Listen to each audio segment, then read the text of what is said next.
Last time I left you with a question. I told you there was a version of avoidance so well disguised, so sophisticated, that people can live inside it for years, sometimes an entire lifetime, and they never see it for what it is. This episode is about what happens when avoidance stops being a behavior and becomes a story. When the pattern that is quietly running in the background becomes the very thing you've built your whole sense of self around. When avoiding accountability isn't something you do anymore, it's who you are.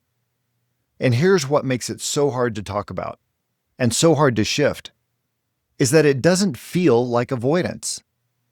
It just feels like the truth. I'm Jim Cunningham. I'm a licensed professional counselor, and this is The Unscripted Mind. A lot to cover today, so let's get into that. In part one, we talked about how avoidance works, the nervous system, the logic behind it, and why dodging threat feels like survival, even when the threat isn't real. We talked about little Albert, Seligman's dogs, learned helplessness, and the core of it was this.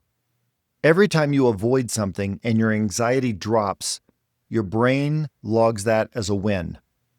If you do it enough times, you stop believing you can handle the thing at all, even when the door is wide open, right in front of you.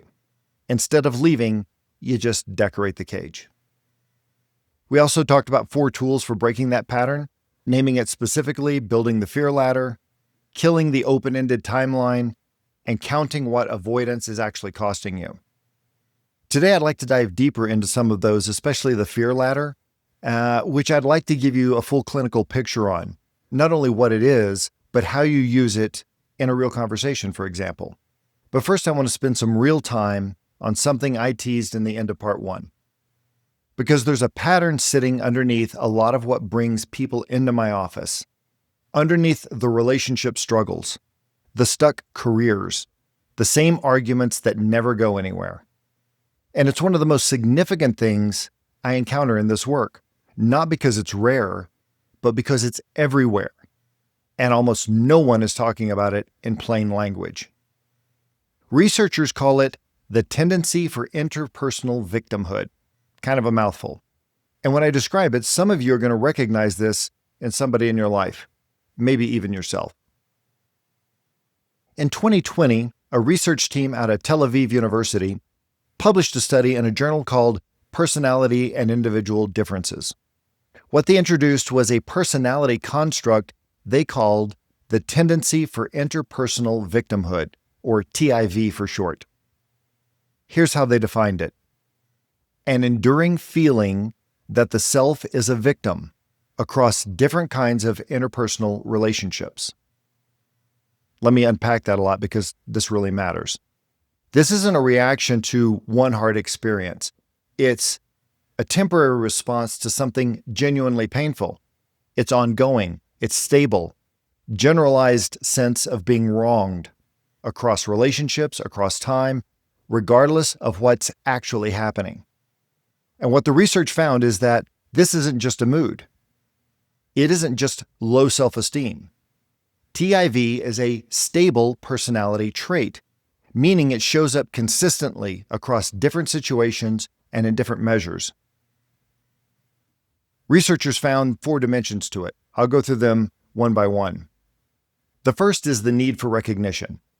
Someone with high TIV doesn't just want acknowledgement that something happened. They need it persistently from multiple people, and it's never quite enough. Because the acknowledgement isn't really about the event anymore. It's about their identity. The second is what we call moral elitism. People in high TIV see themselves as the morally superior party in any conflict. They were the ones wronged. The other person was at fault. Full stop. There's real rigidity there, a deep resistance to any version of that story where they might have played a role in how things went. The third is a lack of empathy. I know that surprises people, but when your own victimhood becomes the organizing story of who you are, there's not much room left for what the other person might have experienced. their pain gets filtered out or reframed as less legitimate or not even registered at all. And the fourth is rumination. People in high TIV replay the wrongs done to them over and over, not to process and to let go, but to confirm. Every replay tightens the story, and the research shows that this kind of rumination actually decreases the motivation to forgive and increases the drive toward revenge. That's why they keep repeating the story over and over again. Now, I want to be clear about something important because this concept is easy to misuse and misunderstand. The researchers were explicit about it. TIV is not the same thing as having experienced real trauma or genuine victimization. Real victims exist. People get hurt. People are wronged. This is not what we're talking about. This is not being a victim. This is a victim stance.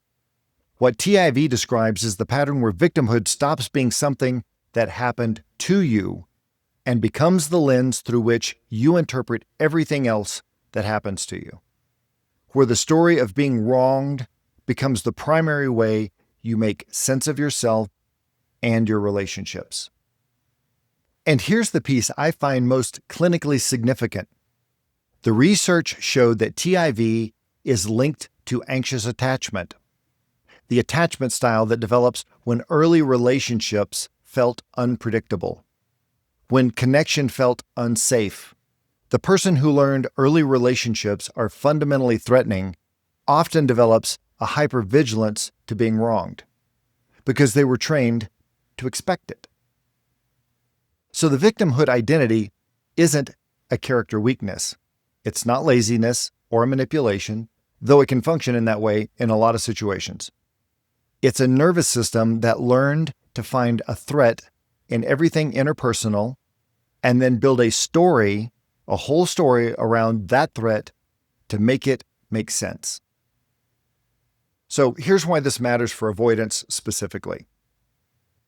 When you're always the wronged party, when the story that the problem is always out there, always someone else is doing, you never have to face the one thing avoidance wants to protect you from. You never have to risk being wrong. You never have to risk accountability. You never have to sit with the possibility that you played a role in how things went. Because the story that you're the victim, the one who was done to, it makes all that unnecessary. That's why this is such a sophisticated version of avoidance that I was describing. Not dodging a hard conversation, but dodging the entire category of conversations where you might not be the hero of the story. The behavioral data in this research is striking. When people high in TIV felt wronged in a controlled lab setting, just a simple economic game, they sought revenge even when that revenge didn't benefit them at all. They took more money away from their opponent, knowing that they wouldn't receive it themselves. The stronger the negative emotions, the more likely they were to retaliate, not to solve the problem, but to punish. That's what unprocessed victimhood does to relationships. It turns pain into currency, and avoidance is what makes that possible. Because if you never face the full truth of a conflict, you never have to update the story. So how do we make all this practical? If any of what I just described connected with you about yourself or somebody that you're in a relationship with, the question is the same. What do I actually do about it? I want to go deeper into the fear ladder from part 1 that I described briefly. I gave you the concept, but didn't give you the full clinical picture and how it actually works. So I'll describe it briefly and what it looks like, and then some practical application that you can use. So in exposure therapy, the fear ladder is one of the most well-supported tools we have for breaking avoidance patterns. The basic structure is simple. You list the things you've been avoiding. You rate each one from 0 to 10 based on how much distress it would cause you to actually face the thing. And you start at the bottom. The lowest rated item, just the thing that's uncomfortable, but not overwhelming. Here's what the research consistently shows. The goal isn't to eliminate the anxiety before you act. The goal is to act while the anxiety is present. Let me say that again because it's really important, because people want to do things without the anxiety. The goal isn't to eliminate the anxiety before you act. The goal is to act while the anxiety is actually present. And you let the experience teach your nervous system that something is new. The amygdala, which is your brain's threat center, doesn't update its files based on what you tell it. It updates based on what you do. You can't think your way out of avoidance. You have to move through it. But there are two things that most people miss when they try to use this tool on their own. The first is what research calls safety behaviors.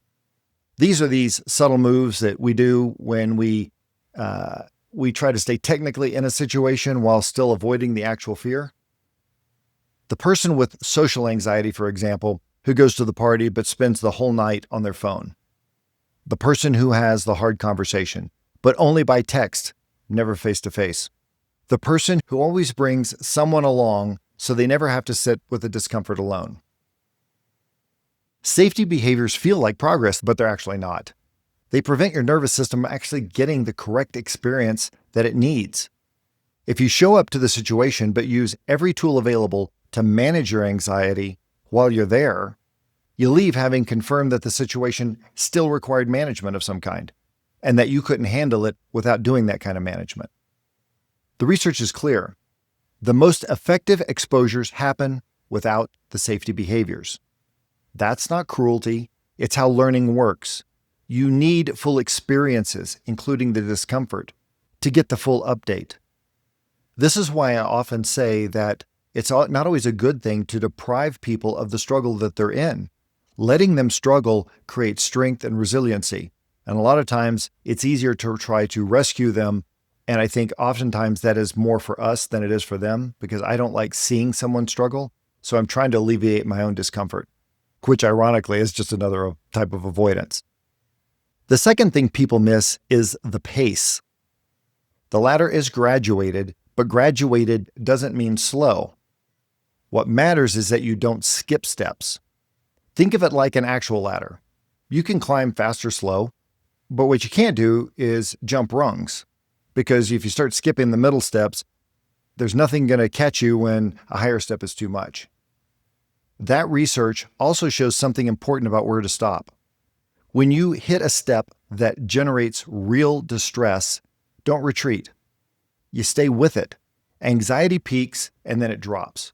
If you leave when it peaks, you confirm that it's a real threat. If you stay long enough to feel it come back down, though, you give your nervous system what it actually needs. It was uncomfortable and nothing catastrophic happened. I came through it. Nobody died. That's the update, and that's how the pattern breaks. One more thing on the ladder before we move on. Especially for the kind of interpersonal avoidance we've been talking about today, the research supports building values-based hierarchy alongside the fear hierarchy.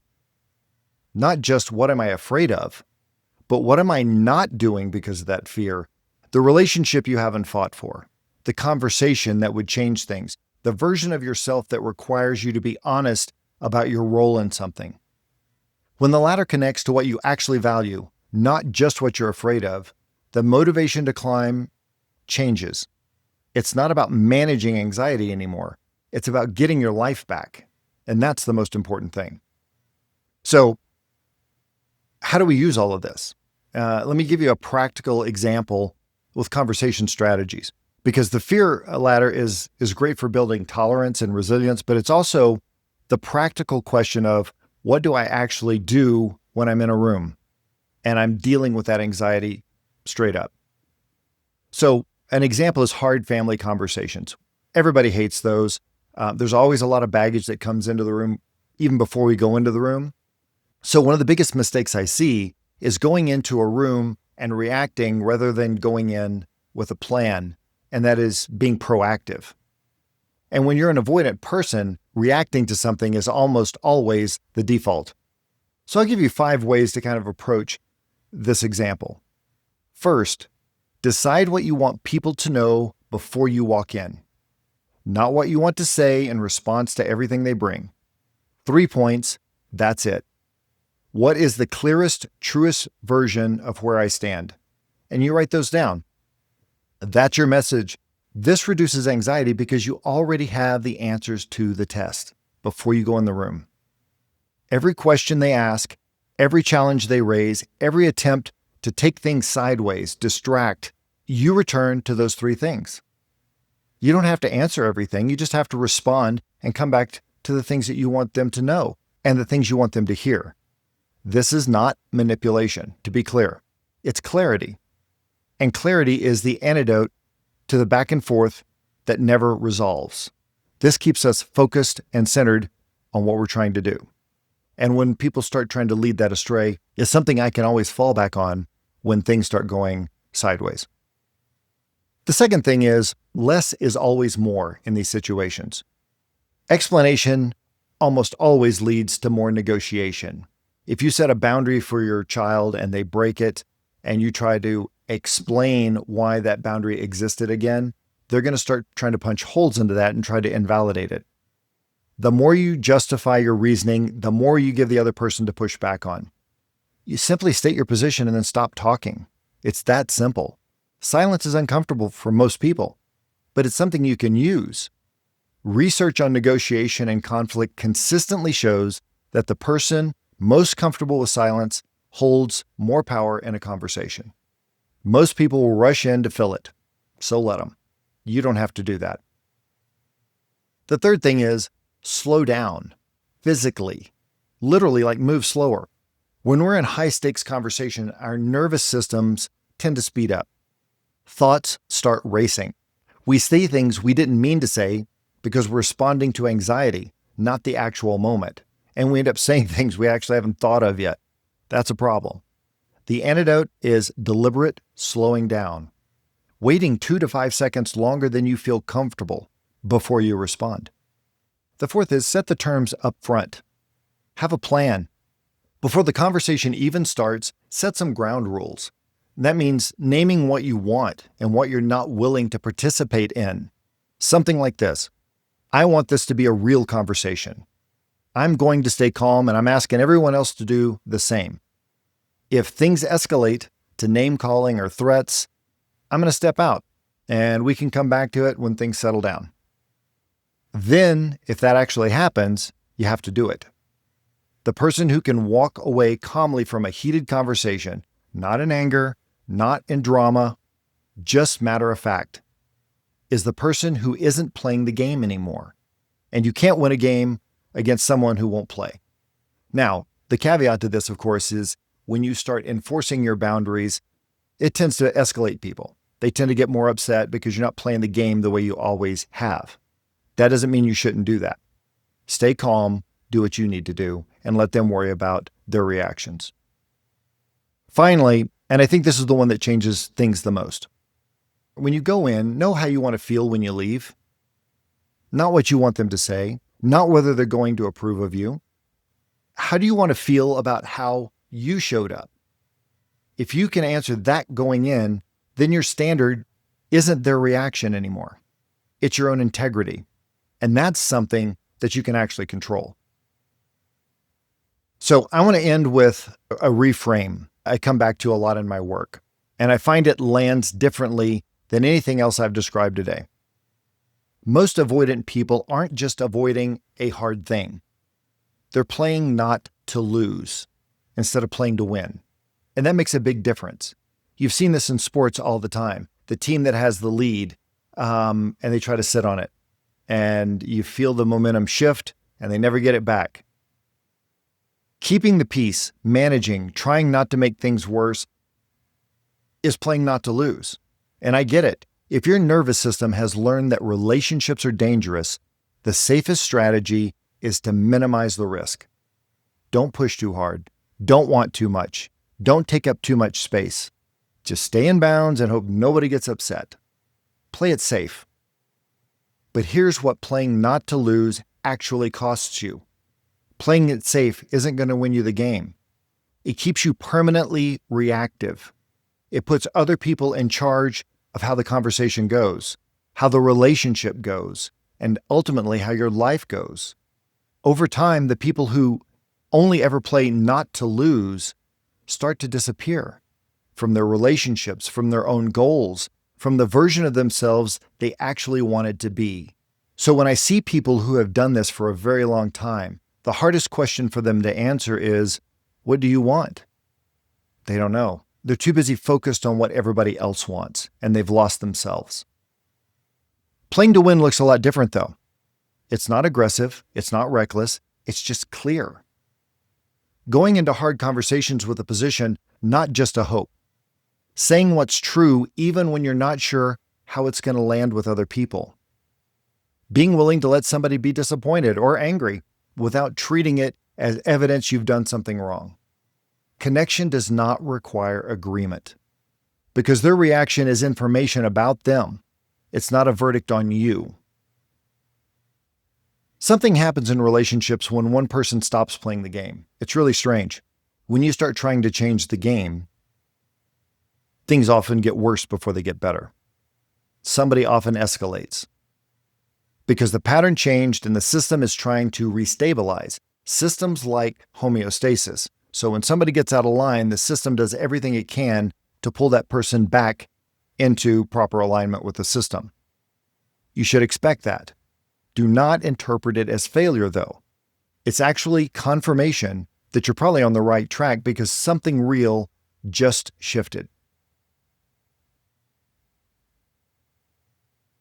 Here's what I know from a lot of years in this work.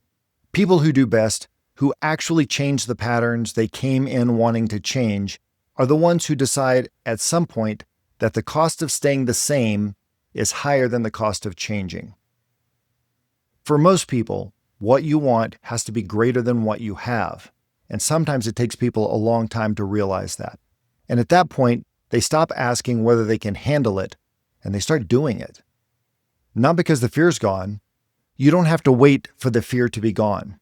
You don't have to wait for the anxiety to go away. You can feel every bit of it and still move on. That's not reckless. That's courage. And it's the only thing that actually updates the file. So here's how I'd like to wrap things up and remind everyone that avoidance isn't weakness.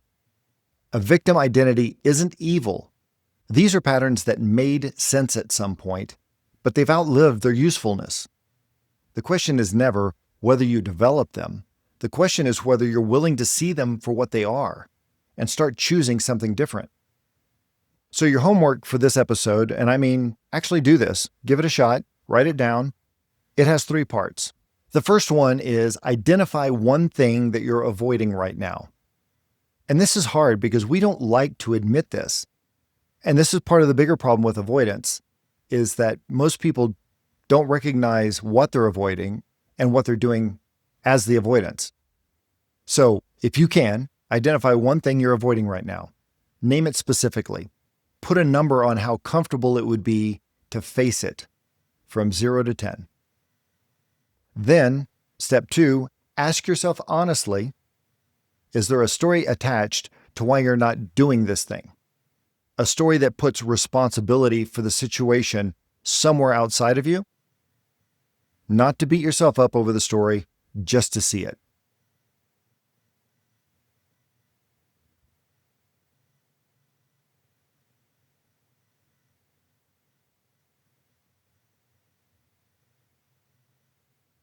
And finally, the third step is identify the smallest step first. Baby steps. 1% better a day, as James Clear says. It's not the whole thing, just the first move.